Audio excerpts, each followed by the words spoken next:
사무엘상 10장 1절부터 8절 말씀 마음을 집중하시고 함께 읽어보십니다. 이에 사무엘이 기름병을 가져다가 사울의 머리에 붓고 입맞추며 이르되 여호와께서 내게 기름을 부으사 그의 기업의 지도자로 삼지 아니하셨느냐? 네가 오늘 나를 떠나가려가 베냐민 경계 셀사에 있는 라헬의 묘실 곁에서 두 사람을 만나리니 그들이 내게 이르기를 네가 찾으러 갔던 암나귀들을 찾은지라 네 아버지가 암나귀들의 염려는 놓았으나 너희로 말미암아 걱정하여 이르되 내 아들을 위하여 어찌하리요 하더라 할 것이요 네가 거기서 더 나아가서 다볼 상수리 나무에 이르면 거기서 하나님을 배우려고 베델로 올라가는 세 사람을 만나리니 한 사람은 염소 새끼 셋을 끌었고 한 사람은 떡 세 덩이를 가졌고 한 사람은 포도주 한 가죽 부대를 가진 자라. 그들이 네게 문안하고 떡 두 덩이를 주겠고 너는 그의 손에서 받으리라. 그 후에 네가 하나님의 산에 이르리니 그곳에는 블레셋 사람들의 영문이니라. 내가 그리로 가서 그 성읍으로 들어갈 때에 선지자의 무리가 산당에서부터 비파와 소고와 저와 수금을 앞세우고 예언하며 내려오는 것을 만날 것이요 내게는 여호와의 영이 크게 임하리니 너도 그들과 함께 예언을 하고 변하여 새 사람이 되리라. 이 징조가 내게 임하거든 너는 기회를 따라 행하라. 하나님이 너와 함께 하시느니라. 너는 나보다 앞서 길갈로 내려가라. 내가 네게로 내려가서 번제와 화목제를 드리니 내가 네게 가서 네가 행할 것을 가르칠 때까지 7일 동안 기다리라. 아멘. 오늘 주신 말씀도 그 말씀의 흐름을 잘 따라가시면은 이 말씀 속에 하나님의 섭리라는 것은 다스리는 이치를 섭리라고 그랬죠. 하나님의 다스리시는 이치. 그는 이 세상을 다스리기도 하지만은 우리 인생을 다스리시는 하나님의 섭리가 말씀 속에 있어요. 우리가 차에서 내비게이션의 방향이 중요한 것처럼 이 성경은 우리 인생의 내비게이션과 또 같은 거예요. 그래서 이 말씀을 여러분 잘 한번 따라가 보십시오. 오늘 이 제목을 보면은 변하여 새 사람 되리라. 우리 이제 연초에 누구나 다 변화를 갈망하죠. 작년처럼 살지 않고 뭔가 좀 새롭게 살기를 누구나 다 그 변화를 바라는 것이죠. 그렇다면은 변화라고 하는 것은 결국 새 사람 되는 거예요. 근데 여기 제목처럼 변하여 새 사람 되리라 하는 거는 되라가 아니에요. 그 되라는 명령은 그게 불가능하고 부담스러운 거죠. 되라 하면 내가 해야 되거든요. 근데 되리라는 거는 내가 하는 것이 아니라 되게 하시겠다 그런 뜻이라. 그렇다면은 이건 하나님의 은혜로 이루는 것이지 내가 돼야 되겠다고 노력한다고 되는 게 아니에요. 하나님의 은혜는 은혜 안에 있으면 우리를 변화시켜 주셔서 되게 하실 때 되리라라고 말씀하시는 거예요.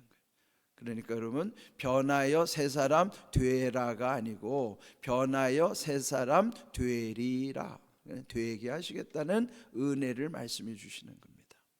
여기에 주신 말씀은 사무엘과 사울의 첫 만남 속에서 하나님이 그또 만나게 하셨죠.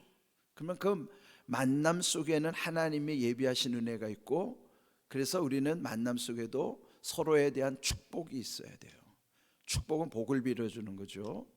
그러면 우리가 만난다는 건 서로를 복을 빌어주는 것이기 때문에 만남은 축복입니다 라고 하는 그 문장, 그래서 여러분 만남은 축복입니다라는 말씀으로 우리가 늘 살아야 되는 거예요. 그리고 여기에 사울이 사무엘을 만나서 사무엘이 사울에게 복을 빌어주는 거예요. 사울이 사무엘을 통해서 그 축복을 이제 여기서 힘입는 것이죠. 이제 그 임무를 이제 띄고 결국은 사무엘도 사울에게 기름 부어 백성들이 원하는 대로 사울을 왕으로 삼는 것이죠. 그런데 그 처음 만남의 계기가 무엇이었죠? 아버지의 잃어버린 암나귀들을 찾아 나섰다가 어찌어찌 하다가 여기까지 온 거예요. 그 과정은 그렇게 되리라고 예상도 못했고, 그러나 결국 하나님이 인도하심을 따라 그 모든 일이 이루어진 것이죠. 그래서 이제 여기 오늘 읽은 말씀은 마침내 그 모든 미션이 이루어진 다음에 사무엘의 고향에서부터 이제 사울은 자기 고향으로 돌아가는 과정이 나오는 거예요. 사무엘 만나서 하나님의 뜻이 다 전해졌으니 이제는 자기 고향으로 이 사울이 돌아가는 과정이에요. 오늘 읽은 첫 번째 말씀 1절을 보면 기름병을 가져다가 사울의 머리에 붓고 입맞추며 기름을 부었다. 그리고 지도자로 삼았다. 이 당시 왕으로 또 선지자로 또 제사장으로 삼는 이 세 부류는 반드시 기름을 붓는 의식을 하는 것이죠. 그러니까 기름을 부었다는 것은 구약의 관점에서 기름 부으심은 신약에서는 성령의 임재하심을 뜻하는 거예요. 그러니까 오늘날 우리에게 기름 부어 주심은 성령이 우리 가운데 임하심을 뜻하는 바예요. 그래서 이제 이 사울이 기름 부음 받고 왕으로 세워지는데, 그러면서 여기에 보면 우리 여기에 이미 7절에서 읽은 대로 이 징조가 내게 임하거든 기회를 따라 행하라 그랬어요. 징조라는 것은 곧 앞으로 일어날 일에 대한 조짐, 어떤 일들이 이제 앞으로 이렇게 일어날 거라고 하는 예언이 징조죠. 근데 여기에 사무엘은 세 가지 징조가 네가 고향 가는 길에 징조가 있을 거다. 한 가지 징조만도 그게 엄청난 건데 세 가지 징조를 통해서, 그런데 여러분 여기 읽은 말씀 보면은 그 징조들이 얼마나 구체적인지 몰라요.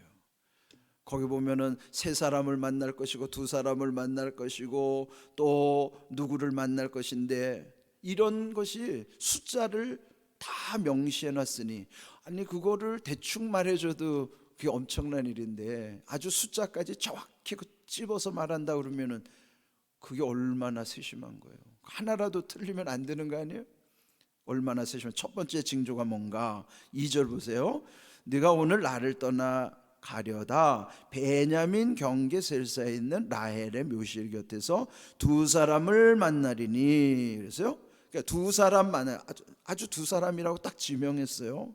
근데 중요한 건 만나리니. 그래서 우리 인생은 끊임없이 사람을 만나는 과정이에요. 그래서 여러분 만남의 복이 중요한 거예요. 잘 만나야 돼요. 잘못 만나면 큰일 나는 거예요 이게. 근데 여기 보니까 이미 징조 중에 첫 번째 징조는 네가 가는 과정에 두 사람을 만날 거다. 베냐민 경계 셀사 라헬의 묘실 곁에서. 아주 구체적이잖아요. 그 라헬이 누구예요? 지금 이 사울은 베냐민 지파에 속해 있는데 베냐민의 엄마가 라헬이라고. 베냐민을 낳다가 라헬이 죽었어요. 베냐민을 낳다가 라헬 엄마가 죽은 거예요. 그는 뭐냐면은 둘 중에 하나만 살아야 되는 순간에 베냐민을 살리기 위해서 라헬이 죽은 거예요. 만약에 라헬이 살려면 베냐민은 죽여야 되는 거예요. 이따가 우리가 그런 지경에 놓이잖아요. 산모를 살릴 것인가, 그 아이를 살릴 것인가, 이런 기로가 있을 수 있죠. 그런데 이 베냐민 지파는 12지파 중에서 막내 지파이기도 하지만 또 제일 약체 지파이기도 하지만 그 라헬의 낳은 아들, 막내 아들이라고요. 그러니 그 지파가 라헬의 죽음 가운데 그 지파가 형성됐다고 그러면은 그들을 낳아준 그 베냐민을, 자기 조상 베냐민을 낳아준 라헬 할머니야말로 얼마나 위대한 존재입니까? 물론 야곱의 아내 중에서 이 라헬을 야곱이 제일로 사랑했던 아내죠. 그런데 그가 잠들어 있는 그 무덤 곁에서 두 사람을 만날 것인데, 그들이 이 사울에게 말하기를 내가 찾으러 갔던 암나귀들은 찾은지라. 그 뭐예요? 아버지의 앞나기를 찾는 것이 그의 목적으로 지금 목적인 거예요. 그런데 그거 해결하지 못하고 계속 방황하고 헤매다가 하나님의 사람 사무엘을 만나게 된 거예요. 그러니까 여러분 보세요. 일이 안 되고 안 된다고 해서 실망하지 마십시오. 만약에 여러분이 그 일이 하나님이 기뻐하시는 일이라면요, 그 헤매는 것은 지금 하나님이 무언가 누군가를 만나게 하시는 과정일 수도 있어요. 근데 그게 안 좋은 일이라면 빨리 방향을 돌려야 되죠. 그런데 이게 하나님 보시기에도 기쁜 일인데 자꾸 인생이 꼬이는 것 같아요. 그건 꼬이는 게 아니에요. 뭔가를 지금 헤매고 방황하면서 지금 이 사울이 그랬던 것처럼, 그러나 마침내 사무엘을 만나게 됐던 것처럼 우리의 인생이 무조건 꼬이는 게 나쁜 게 아니에요. 꼬이는 것이 그 다음에 잘 되면 그 꼬이는 건 오히려 좋은 꼬이는 거지. 그런데 여러분, 잘못한 일을 하다 꼬이면 그거는 하나님이 회개하게 하시는 기회란 말이에요. 그러니까 내가 지금 가는 방향이 중요한 거예요. 그래서 지금 이 사무엘을 만난 다음에 실질적으로 그 문제가 여기서부터 풀리는 거예요. 암나귀 찾았다 그러면서 하는 말이, 그런데 내 아버지가 암나귀들의 염려는 놓았으나, 왜요? 암나귀 찾았으니. 그런데 그 다음에 염려는 뭐냐면, 보낸 아들이 안 돌아오니까 너로 말미암아 걱정한다 그런 말이에요. 이게 무슨 말일까요? 염려는 놓았으나 또 다른 걱정이 생겼다 이 말이에요. 그 인생이 뭐예요? 하나의 염려 풀렸다고 해서 그 다음에 또 다른 걱정이 생기고 또 그 다음에 근심이 와요. 이게 하나 풀렸다고 다 풀리는 게 아니라, 여러분이 난 요거만 해결되면 나는 걱정이 없겠어. 아니에요. 또 다른 걱정 생겨요. 이게 인생이란 말이에요. 아버지가 암나귀들은 찾음으로 인해서 염려는 놓았지만은 너희로 말미암아 또 걱정이 생겼다.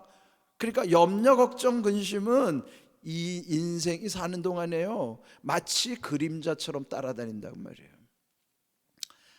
그림자를 어떻게 때립니까? 그런데 중요한 건 뭐예요? 그림자가 따라다녀도 그림자를 보지 않으려면 빛을 향해 살아가면 돼요.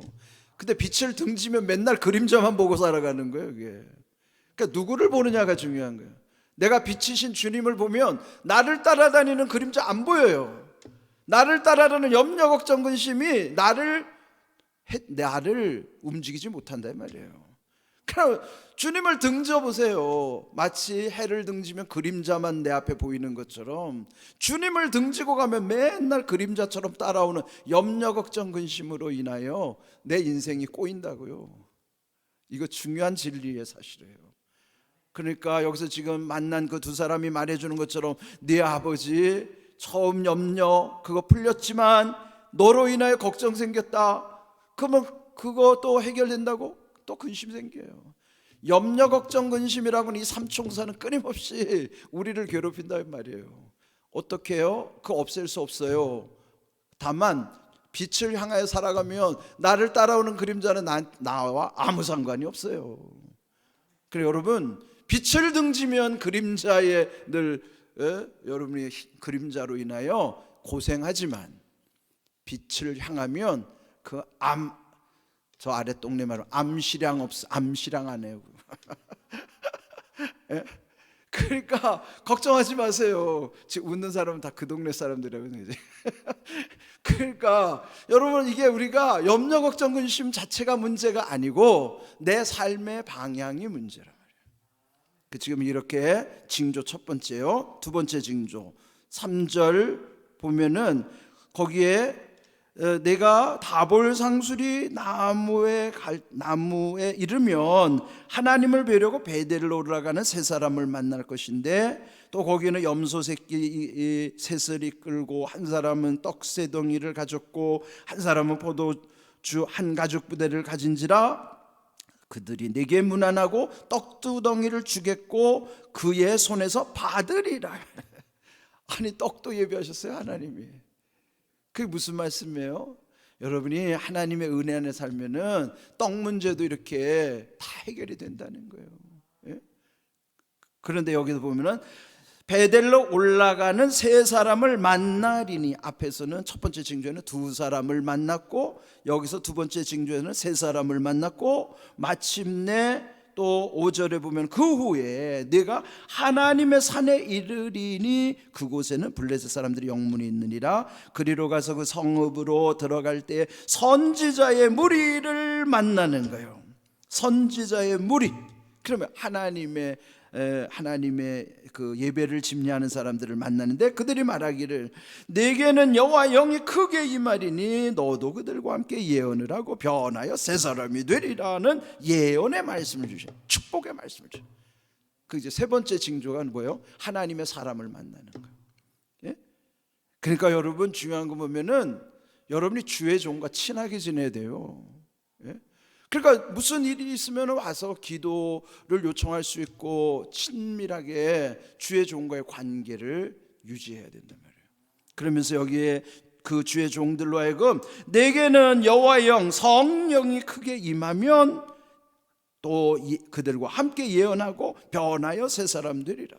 그러니까 변하여 새 사람 될 수 있는 비결은 성령이 임하시면 되는 거예요. 하나님의 영이 크게 임하시면 누구나 변하여 새 사람 되는 거예요. 여기 왜 크게 임한다고 그래서 성령이 충만하게 돼야 된다는 거예요. 성령의 충만함, 성령이 크게 임함으로 말미암아 변화의 새 사람 됨으로 7절 이 징조가 임할 때 기회를 따라 행하라. 뭐야? 기회를 놓치지 말라는 거예요. 우리 2024년도에도 이와 같은 하나님이 말씀 가운데 징조도 주시고 그 징조가 임할 때 기회를 놓치지 말고 행하라. 하나님은 너와 함께 하시느니라. 그게 사인이에요. 하나님이 함께 하신다는 사인. 그러니까 우리도 올해 이제 2024년도 시작인데 하나님이 함께 하신다고 하는 이 약속의 말씀을 붙잡고 우리가 이 길을 가는 거예요. 그러니까 오늘 이 주신 말씀에 보면 변하여 새 사람 되리라 할 때 세 가지 징조의 공통점이 뭐예요? 사람들을 잘 만난 복이에요. 처음에 두 사람, 그 다음 세 사람, 그 다음에 선지자의 무리들 만나고요. 그게 뭐예요? 복된 만남일 그 징조 가운데 주신 거예요. 2024년도 여러분 하나님의 은혜는 이렇게 만남의 복을 통해서 구체화되는 거예요. 이루어지게 하시는 거예요. 그걸 통해서 그 징조가 이루어지는 것, 그게 임할 때 기회를 따라 행하라. 그러면서 이렇게 귀한 하나님의 영, 성령의 충만함 가운데 변하여 새 사람 되는 해. 여러분 올해 이 말씀대로 이루시는 삶이 되기를 바랍니다. 말씀대로 이루시는 은혜와 복을 먼저 체험해야 돼요. 체험하고 간증하고 누리게 하여 주시옵소서. 그런 귀한 기도의 말씀 가운데 오늘 이 말씀 다 잊어버려도요 그냥 제목만이라도 좀 기억하십시오. 변하여 새 사람 되리라. 되라가 아니에요. 되게 할 것이다. 그 말씀 아멘 붙잡고요.